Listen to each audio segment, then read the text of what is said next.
کیا زکریا کاہن سردار کاہن تھا؟ کچھ لوگ یوحنا بپتسمہ دینے والے کے والد اور الیشبا کے خاوند زکریا کاہن کو سردار کاہن سمجھتے ہیں، اور اس کی وجہ یہ ہے کہ اس نے خداوند کے حضور بخور جلایا تھا۔ لیکن زکریا کاہن سردار کاہن نہیں بلکہ ایک عام کاہن تھا۔ آئیے سمجھتے ہیں کہ کیسے۔ لوکا کی انجیل کے پہلے باب کی 5ویں آیت میں لکھا ہے، یہودیہ کے بادشاہ ہیرودیس کے زمانے میں ابیاہ کے فریق میں سے زکریا نام ایک کاہن تھا۔ پھر لوکا کی انجیل کے پہلے باب کی 8ویں اور 9ویں آیت میں لکھا ہے، جب وہ خداوند کے حضور اپنے فریق کی باری پر کہانت کا کام انجام دیتا تھا تو ایسا ہوا کہ کہانت کے دستور کے موافق اس کے نام کا کرا نکلا کہ خداوند کے مقدس میں جا کر خوشبو جلائے۔ تواریخ کی پہلی کتاب کے 24ویں باب میں داؤد نے کاہنوں کے 24 فریق بنائے تھے۔ یہ ہارون کاہن کے بیٹوں الیزر اور اتمر کی اولاد کے حساب سے تھا جو کہ 24 تھی۔ ان 24 میں سے ایک فریق ابیاہ کا فریق تھا۔ خداوند یسوع مسیح کے زمانے میں کاہنوں کی تعداد تقریباً 18,000 تھی۔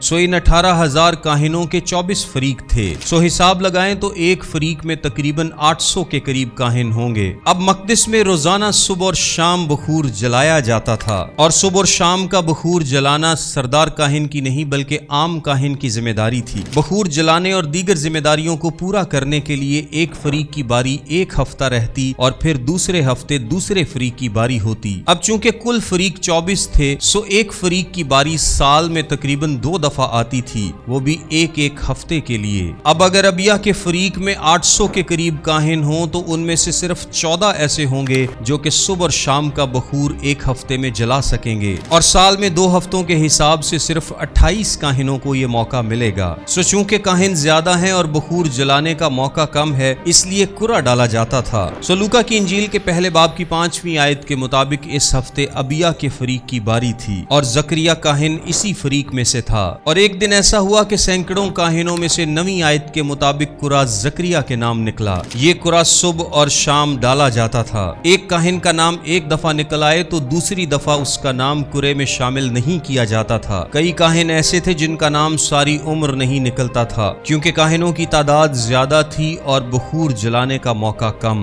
کیونکہ بخور ایک دن میں صرف صبح اور شام کو ہی جلایا جاتا تھا۔ سو زکریا سردار کاہن نہیں تھا بلکہ خداوند کے انتظام کے مطابق اب کی بار اس کا نام نکلا تاکہ وہ بخور جلانے کے لیے اندر جائے، وہاں پر فرشتے سے اس کی ملاقات ہو اور فرشتہ اس کو یہ خوشی کا پیغام دے۔ اندازہ کریں کہ زکریا بوڑھا تھا، اس کی بھی تقریباً ساری عمر گزر گئی، لیکن اب جا کر اس کا کرے میں نام نکلا تھا۔ یہ سب خداوند کا انتظام تھا۔